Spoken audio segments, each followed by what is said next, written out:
Olá, sejam muito bem-vindos ao primeiro Confraria da Voz e Comunicação, um podcast que surgiu com o intuito de levar para você muita informação e curiosidades sobre voz e comunicação. Eu estou muito feliz de iniciar esse projeto junto com meu amigo Felipe Fantoni, que é dono desse estúdio lindo. Eu sou Andressa Duarte, fonoaudióloga especialista em voz e comunicação. Agora eu vou fazer minha audiodescrição. Sou uma mulher morena, de cabelos médios. Hoje estou vestindo uma blusa azul com listras brancas e uma saia preta. E sou aliada à diversidade. E para estrear o Confraria em Alto Estilo, eu convidei ela, que é jornalista com mais de 20 anos de experiência na Globo. Atualmente apresenta o Bom Dia Minas e os podcasts Frango com Quiabo e Gerais no G1. Também viaja por Minas em reportagens e expedições para os jornais nacionais, além de mostrar nosso estado para todo o país no Globo Repórter. Minha amiga Liliana Junge, muito bem-vinda à nossa confraria. Muito obrigada, é um prazer estar aqui, fiquei muito honrada com esse convite. Para quem está nos assistindo e também nos ouvindo, assim como você fez, vou fazer minha audiodescrição. Eu sou uma mulher morena, de cabelos castanhos, longos, estão enormes nesse momento, estou usando um macacão azul claro, estou também calçando tênis e sou aliada da diversidade. Obrigada por ter aceito meu convite, Lili. E para começar o nosso bate-papo sobre voz e comunicação, conta pra gente um pouco como que foi a sua trajetória como jornalista, como que você chegou até a Globo. Eu me formei em 2002 em jornalismo. Durante a faculdade, eu fiz parte da TV universitária e também fiz estágio em uma TV, que era uma TV a cabo, que existia em Belo Horizonte, ela nem existe mais. E você, como estagiária, né, faz tudo. Eu apresentava programa, produzia, arrumava estúdio, fazia de tudo um pouco. E eu aprendi muito nesse tempo. E aí eu saí da faculdade e já entrei direto numa afiliada da Globo, que se chama TV Integração, que cobre hoje a região do Triângulo, Alto Paranaíba, também uma parte da Zona da Mata. E aí eu comecei a trabalhar lá como repórter na cidade de Araxá. Meio que no susto, sem saber como era mesmo um trabalho profissional, porque eu havia participado de muita prática, mas como estagiária, né? A responsabilidade acaba sendo diferente. E aí fui, sem lenço, sem documento, me mudei de Belo Horizonte para lá e comecei a trabalhar e conhecer outras realidades, né? Muitas pessoas, outros assuntos, porque aqui, quando você está na capital, é muito urbano, aquela cidade, né, que você tem os problemas da cidade para reportar.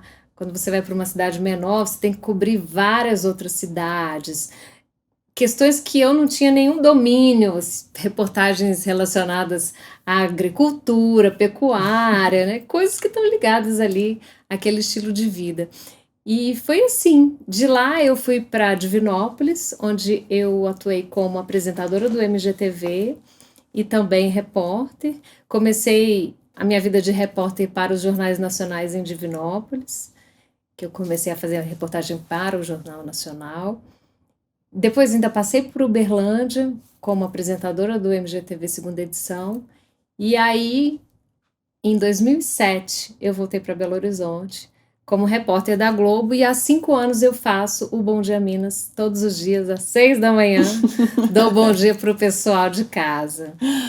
E aproveitando assim essa questão do interior, vamos falar um pouquinho de sotaque, de regionalismo, que hoje em dia é muito importante essa questão, né, do regionalismo das cidades, principalmente nós mineiros, tem um regionalismo que é muito diverso dentro de um mesmo estado. Você percebeu isso nas suas... Percebi, porque lá no Triângulo, naquela região, o R é muito forte, né? Porta, tem essa coisa, né? Divinópolis também era assim. E aí era diferente, eu não posso dizer que era melhor ou que era pior, mas eu continuei falando do mesmo jeito que eu sempre falei. E eu acho que essa é uma tendência hoje. A gente sempre tinha aquela coisa de ter uma voz padronizada, né? Clara. muitas vezes até o sotaque era suprimido, né, para você, como se fosse uma pasteurização da voz. Agora não. Agora é uma valorização daquela característica. O repórter fala com o sotaque de onde ele vive, você sabe que ele é daquele lugar. Quando você escuta a voz, você fala assim, essa reportagem é de tal lugar. Essa é de Minas Gerais. Então, você dá um ganho para a narração, você dá um tempero ali, né, para aquela reportagem, chega mais perto das pessoas, né, até mesmo da comunidade que está ali, fala assim, nossa, é a minha cidade que está sendo representada, meu bairro, onde eu vivo, né, você ganha mais o carinho do público, é muito legal isso.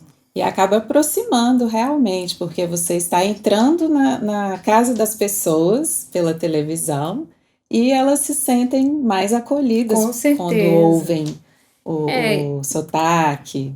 Eu tenho a vantagem de dizer o seguinte, Minas Gerais foi eleito o sotaque mais bonito do Brasil, então a gente tá na vantagem. Mas eu acho que a gente ganha mais a simpatia das pessoas quando a gente se mostra do jeito que a gente é mesmo. E essa é a tendência, né? Quanto mais verdade, naturalidade você mostrar, mais as pessoas vão se identificar com você. Sim, com certeza. E falando ainda sobre voz, como que é a sua relação com a sua voz, que é tão importante? Você leva informações para as pessoas, para a casa das pessoas, passa, né, tanta notícia realista para as pessoas. Como que é essa relação da sua voz com você? Eu nunca pensei em usar minha voz como um instrumento de trabalho. Olha. Eu sempre achei a minha voz horrível, porque a minha voz, na verdade, não é essa voz que vocês estão ouvindo, né? Eu falo que eu tenho duas vozes. Eu tenho a minha voz da minha vida na minha casa e a minha voz de trabalho, que é mais ou menos essa. Mas que eu falo mais devagar na minha casa, com a minha mãe, mãe, meu marido e tal. E no trabalho não, você tem que ter uma cadência, uma dinâmica, mas eu custei aprender isso, né? Foram décadas de fonoaudiologia. Assim que eu decidi que eu ia para a reportagem, que eu ia para a televisão, eu já comecei a me interessar pelo assunto, para me aprimorar, e até hoje isso faz parte da minha rotina, né? O profissional, o fonoaudiólogo é uma pessoa que faz parte do meu trabalho, da minha preparação e do meu treinamento. E eu não abro mão disso, de jeito nenhum, porque a Andressa até nas folgas a gente está trocando ideia, né? E eu acho muito importante você cuidar da sua voz. Mas no início eu tive muita dificuldade. Teve alguma curiosidade, um perrengue que você passou por causa da voz? Já chegou a perder a voz em alguma expedição, alguma reportagem? Já cheguei a perder a voz, ou é pelo clima, ou é pela ansiedade, pelo nervosismo. Então, durante um tempo, eu tinha isso com uma certa frequência. Eu perdia a voz, ficava uma semana sem voz, né, e não conseguia falar mesmo, fiquei muito mal. Foram alguns episódios, mas hoje eu entendo que não foi apenas uma gripe, uma sinusite, uma infecção. Foi também muito ligada à questão emocional, porque você vai perdendo a voz, aí você já vai ficando ansiosa e nervosa, aí só vai piorando, até chega uma hora que não dá mais. Teve uma vez que eu fiz um especial quando a tragédia de Mariana completou 2 anos. A gente fez uma expedição mostrando por onde a lama tinha passado e tal, foi um trabalho muito bacana. E quando chegou na finalização, que eu tinha que gravar os textos já para a gente editar, eu não conseguia gravar porque minha voz estava péssima.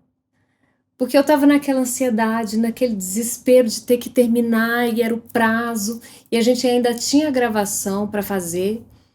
E eu passei muito aperto porque eu fui com um nebulizador. Para onde eu ia, tinha o nebulizador. E nem existiam aqueles portáteis ainda, né? Você tinha que ligar na tomada. Então, assim, eu entrevistava alguém, acabava, achava uma tomada e ficava com o nebulizador ali. Essa foi uma das vezes que eu mais me senti assim desafiada pelo meu próprio corpo, porque não era uma escolha, eu tinha que realmente esperar. E às vezes a gente não tem essa consciência de que você tem que escutar o seu corpo, Sim. né? Você tem que respeitar o seu limite. Algumas vezes eu não fiz isso e acabou que o prejuízo foi muito maior.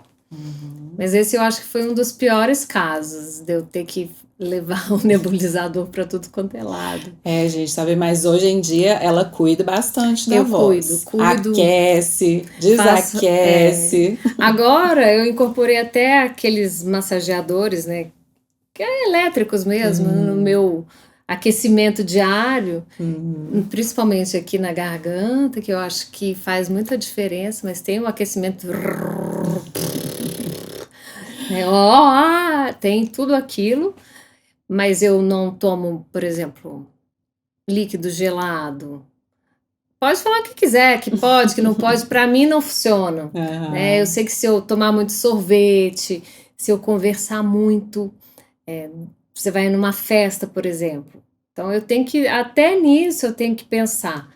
Se é um lugar que tem música muito alta. Então eu vou, fico um pouquinho, mas tem hora que eu falo assim, não, agora eu já preciso ir embora, porque minha voz já tá... Então você vai... arrego. Você vai... Não, antes disso, que eu já penso que eu já estou com a voz cansada. Se eu tiver que trabalhar no outro dia, não vai ser legal. Então eu já tenho que pensar nisso também, até na minha vida social. Sim.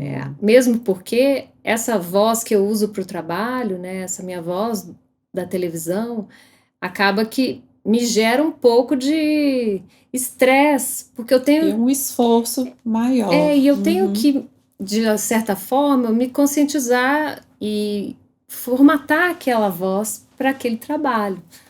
Não dá para eu falar igual eu falo lá em casa. Meu filho, não faz isso, né? Então é diferente. Sim, sim. E o que ela falou, gente, não é só aquecer a voz, fazer os exercícios ali. Tem que ter esse cuidado, sim, com a alimentação, com a questão do dormir, que é super importante, dormir bem, descansar, fazer o repouso vocal, que é importante também para todo mundo que trabalha com a voz. A questão da alimentação, o café, que às vezes é prejudicial, dá um certo pigarro. Aí eu sempre falo com ela, não toma café antes de começar a trabalhar, depois pode. É muito difícil isso, porque café, gente, eu chego no trabalho 4:30 da manhã. Para você se manter acordado sem café é um desafio.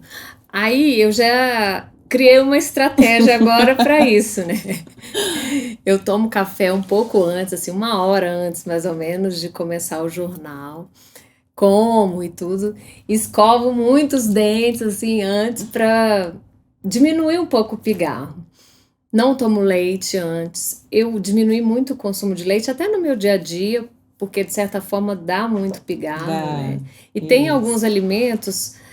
É tão interessante essa questão da voz, porque até quem tem, por exemplo, problema de refluxo, gastrite, né, tem reflexo na voz. Sim. Quando os piores episódios que eu tive, eu tava sem voz, mas também tava com refluxo, e era o refluxo que causava, às vezes, uma irritação na minha garganta. Então, eu tenho que cuidar da alimentação pela minha saúde física e a minha saúde vocal. Isso mesmo. E aliado assim à voz, a gente tem a comunicação, que hoje em dia é uma das habilidades mais requisitadas nos ambientes de trabalho, até nas relações interpessoais. Quem não se comunica, já dizia o ditado, né? Quem não se comunica se trumbica. Essa relação da comunicação com a voz no seu trabalho, das estratégias, da entonação, de passar emoção através da telinha, como que isso... como que você gera essas estratégias quando você vai dar uma notícia ruim ou uma notícia mais alegre? Qual que é essa relação da voz e essas estratégias? Como que você lida com isso? Eu sempre tento falar de um jeito como se eu estivesse conversando com alguém. Tem alguém ali, aliás, tem milhares de pessoas ali do outro lado, mas como se eu estivesse aqui batendo um papo com você e falar assim, nossa, você viu aquela notícia, que coisa mais triste. É você se colocar no lugar daquelas pessoas envolvidas, pelo menos por alguns segundos, né, para você tentar passar o sentimento daquela notícia.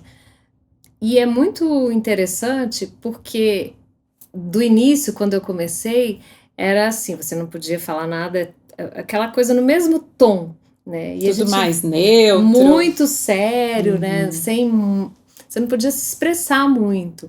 Agora, você está conversando com as pessoas. Você está ali diante de outras pessoas te assistindo, né? Então, a nossa linguagem ela tem que ser muito voltada para a conversa. E eu tenho exercitado muito isso. Quando eu estava na faculdade, eu também fiz parte de um grupo de teatro. Então, muitas vezes, com essa evolução da comunicação, eu me lembro de como a gente fazia, né? Isso ajudou bastante para mim. Mas eu acho que o mais importante é você ter essa consciência de que você está contando um caso, conversando. Você não chega para alguém e fala assim, nossa, você não acredita o que aconteceu. Fulano estava fazendo aquilo, não sei. É mais ou menos isso, só que um jeito um pouquinho mais sério de falar. Porque tem um roteiro, tem todo um script, né? Um trabalho de produção, edição. Mas essa forma de passar a notícia, eu acho que ela conquista mais. Você tá ali falando assim, nossa, essa pessoa fala igual a mim, né? Às vezes eu uso umas palavras muito engraçadas durante o jornal. Eu falo assim, esse trânsito tá engastalhado. A gente fala isso. Agarrou, né? Agarrou eu não gosto. É a única que eu não gosto. Não gosto. Porque o povo fala assim... Trânsito garrado. Esse trânsito tá muito garrado. Aí eu acho que é muito mineiro, sabe? Eu amo meu sotaque, amo meu estado. Mas falam assim, é porque a gente fala muito nasal, assim, mineiro, né? Tá agarrado demais. Aí eu não gosto. Essa palavra vocês não vão me ver falando. Eu falo assim, esse trânsito tá muito difícil, tá engastalhado. Mas garrado eu não gosto. Tem as falas peculiares dos mineiros, que acaba aproximando mais ainda. Não, e acaba que as pessoas se identificam, né? Meu colega de apresentação, o Wagner Tolendato, ele adora falar isso. E é ótimo, todo mundo se diverte. Fica ali, né, próximo a ele e tudo mais. Essa parte eu deixo para ele. Eu tenho implicância com algumas palavras, assim, que eu acho que não soam tão bem e tem outras que são mais bonitas. Tem hora que eu fico pensando muito nisso. Nossa, por que eu podia trocar essa palavra por essa? Às vezes o editor coloca uma frase, eu mudo a frase, porque o jeito de falar aquela palavra é mais difícil e é mais formal. Então, às vezes, ao vivo eu mudo a frase inteira. Mas é uma loucura. Porque para compreensão do outro é muito importante que você articule bem as palavras, não é mesmo? E faça essas estratégias de comunicação, que é a entonação, mudar o tom de voz para uma notícia mais ruim, ou uma notícia mais alegre, você falar mais alegre, colocar um sorriso na voz. E outra coisa também que hoje em dia é uma das habilidades super importantes da comunicação é o ouvir, o escutar o outro. Então, quando você está numa expedição, numa reportagem na rua, você para realmente para ouvir aquela pessoa ali que está falando para você das dores dela ou de alguma coisa bacana, um queijo que foi feito, né? Ou um buraco na rua. Eu acho que eu gosto muito de ouvir, então eu tenho uma fama, sempre tive uma fama lá na TV de, ela grava muito. Tipo, a nossa vida é muito corrida, você vai lá gravar e tem que voltar e editar e tem que estar... Mas eu vou dizer que eu demoro mais a entregar o meu produto, sabe? Porque eu gosto de escutar. E às vezes, no fim da conversa, que a pessoa vai te dar aquela resposta, assim, que vai ser a cereja do bolo, porque ela está mais à vontade, ela está vendo que você está realmente prestando atenção do que ela está falando, né? E isso não é só para o trabalho, é para a vida da gente. Essa correria toda, às vezes a pessoa começa a conversar, aí você já faz assim, não, mas por causa disso, você já tem uma resposta interrompe pronta. a pessoa. As pessoas não ouvem. Elas já interrompem e elas não querem nem saber do que você disse. Elas querem se destacar pelo que elas sabem. Elas querem, como a gente podia dizer assim, levar uma vantagem ou se mostrar. Eu sinto muito isso, assim, você está conversando, contando um caso, de repente alguém corta o seu caso para contar o caso dela, né, a experiência dela, e aí a conversa fica sem pé nem cabeça. Então eu gosto muito de ouvir, as minhas entrevistas geralmente demoram, são um pouco mais longas, e quando eu tenho a oportunidade de fazer essas expedições, de viajar para fazer um programa inteiro, como o Globo Repórter, aí o editor sofre. São vários dias. Agora são em média 15 dias de viagem, né, entrevistando muitas pessoas, né, passando por vários lugares. E são entrevistas mais longas. No dia a dia, na correria, a gente sabe que não dá tempo. Né, tem que ser uma coisa mais objetiva. Mas esse ouvir, mesmo que seja rápido, eu acho que ele faz muita diferença. Sim, com certeza. E, Lili, sobre postura diante a câmera, postura corporal, postura gestual, que é a nossa comunicação não verbal. É tão importante não só para passar a notícia, não falo, gente, de postura propriamente ereta, né? mas a postura como uma atitude, uma postura firme, até a postura corporal que interfere na nossa comunicação. Porque se eu estou encurvada, eu não vou passar tanta credibilidade no que eu vou falar. Mas se eu coloco uma postura elegante, eu vou mudar completamente a minha notícia. Eu tenho uma mania, assim, de querer que os meus entrevistados fiquem bem no vídeo, né? E eu acho que é o meu papel. A pessoa está sendo tão gentil e cortês de conceder uma informação para mim, né? Se ela parou um pouquinho, por que não deixá-la bem na fita, vamos dizer assim? Então eu falo assim, encosta o bumbum lá na cadeira, levanta, olha para frente, porque realmente, como você disse, quando a pessoa fica toda encurvada, primeiro parece que dá uma sensação de desleixo, que ela tá ali, mas que ela tá, ai, que saco, eu tô falando isso daqui, mas que falta de paciência. A gente sabe que não é isso, mas dá essa impressão, né? Então, tem a questão do gesto, às vezes as pessoas ficam muito travadas, e é super normal, porque muita gente não tem essa habilidade ou até mesmo esse costume, porque hoje com as redes sociais é muito fácil você treinar essa habilidade. Muita gente fala assim, mas eu não sei fazer isso, mas tá lá no Instagram todo dia fazendo vídeo, já é um treinamento. Sim. Né? Quando você chega em frente às câmeras, é como se você estivesse fazendo um stories aí para você na sua rede social. Então você tem, no meu caso, eu prezo muito por essa postura, mas descontraída e ao mesmo tempo firme ali. Eu tô às vezes fazendo uma brincadeira sutil, mas eu tô com a minha postura em dia ali, né? E uns gestos mais leves, sem muito. Tem muita gente que tem aqueles tiques e fica pegando na mão e fica pegando no céu. Eu tento me controlar. Claro que já tem muito tempo de carreira, já tenho aí uma experiência, mas faz tudo uma diferença, não é simplesmente você ficar lá duro, postura ereta e tal, e não se mover com o cabelo duro. Tem o caminhar também pelo estúdio. Tem o caminhar, que eu já morria de medo de tropeçar no degrauzinho que tem lá, mas no início a gente tinha só uma bancada e ficávamos sentados assim. E é muito nítida a mudança com o aprendizado, né? Eu ficava durinha, assim, com a postura bem ereta. Meu pescoço quase não mexia, porque eu achava que ia trabalhar meu cabelo. Aí era uma coisa parecendo um robô. Hoje já é totalmente diferente. A gente tem mais liberdade para mexer, para arrumar o cabelo. Antes, um fiozinho que tivesse fora do lugar, já cortava, gravava de novo. Hoje eu arrumo o cabelo ao vivo, a gente tosse, se estiver É. engasgado, bebe água. Tem até a caneca lá. Tem É. café naquela Não, caneca? tem água. É água.